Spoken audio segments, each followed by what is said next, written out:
السلام علیکم، میں سلمان حمزہ اور آپ دیکھ رہے ہیں میرا یوٹیوب چینل۔ ناظرین، علاؤالدین خلجی 1296 عیسوی میں اپنے چچا اور پیشوا سلطان جلال الدین کو قتل کرنے کے بعد دلی سلطنت کے تخت پر بیٹھا۔ سلطان علاؤالدین خلجی کے بارے میں کہا جاتا ہے کہ وہ ایک بے رحم اور نڈر حکمران تھا، جس کا مقصد اپنی سلطنت کو پھیلانا اور اسے مضبوط کرنا تھا۔ اسی لیے سلطان علاؤالدین خلجی نے منگولوں کے حملے کو کامیابی سے پسپا کرنے اور انہیں بری طرح شکست دینے کے بعد اپنی سلطنت کے دفاع کو مزید مضبوط کرنا شروع کر دیا۔ ناظرین، یہ وہی دور تھا جس میں تیمور اور اس کے جانشینوں جیسے مختلف رہنماؤں کی قیادت میں منگول دلی سلطنت کے استحکام کے لیے ایک بہت بڑا خطرہ بنے ہوئے تھے، جس کی وجہ سے منگول ان وسیع علاقوں پر حملہ آور ہوتے اور یہ سلسلہ ایک طویل عرصہ تک جاری رہا۔ یہی وجہ تھی کہ دلی سلطنت ان حملوں سے محفوظ نہ رہ سکی اور اسے اپنے استحکام کا خطرہ لاحق ہو گیا۔ اور اب ناظرین، بات کرتے ہیں 1305 عیسوی میں ہونے والی امروہہ کی جنگ کے بارے میں۔ اس جنگ کے ہونے کی کون سی بڑی وجوہات تھی؟ چلیے اس کے بارے میں جاننے کی کوشش کرتے ہیں۔ سلطان علاؤالدین خلجی کے دور میں اس کے ایک ممتاز گورنر ملک نائک نے دلی سلطنت کے شمال سرحدی علاقوں کو منگولوں کے خلاف اس کا دفاع کرنے میں بڑا اہم کردار ادا کیا، اور پھر 1305 عیسوی میں ترغائے کی قیادت میں منگولوں نے ہندوستان پر حملہ کیا۔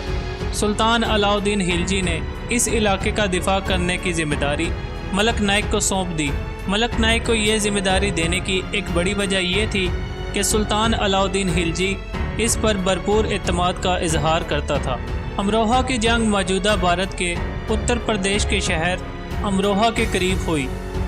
ناظرین، اس بڑی جنگ میں علاؤالدین خلجی نے غازی ملک نائک کے ساتھ ایک ہندو رئیس ملک کافور کو منگول افواج کا مقابلہ کرنے کے لیے بھیجا، یعنی دو بڑے جنرلز کی قیادت میں ایک مضبوط اور بڑی فوج کو اس جنگ کے لیے روانہ کیا گیا، اور پھر دونوں جنرلز ملک نائک اور ملک کافور نے منگول افواج کو بری طرح شکست دی، اور اس جنگ کے بعد علی بیگ اور تریاق جو منگول افواج کے جنرل تھے، ان کو گرفتار کر کے دلی کے سری قلعہ میں واپس لایا گیا، اور ان دونوں جنرلز کو کچھ عرصہ کے لیے قید میں رکھا گیا۔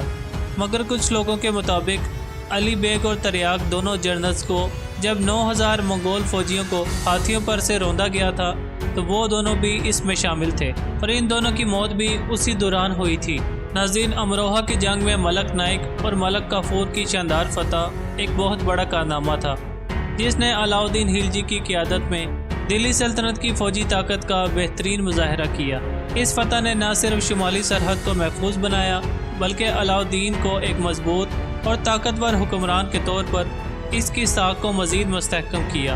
امید ہے امروہہ کی جنگ میں سلطان علاؤالدین خلجی کی شاندار کامیابی سے متعلق آج کی یہ ویڈیو آپ کو ضرور پسند آئی ہوگی۔ اگر ویڈیو اچھی لگی ہو تو ویڈیو کو لائک کریں، شیئر کریں اور چینل کو سبسکرائب کرنا نہ بھولیے گا۔ ملتے ہیں اگلی ویڈیو میں کسی نئے ٹاپک کے ساتھ، تب تک کے لیے مجھے دیجیے اجازت۔ اللہ حافظ۔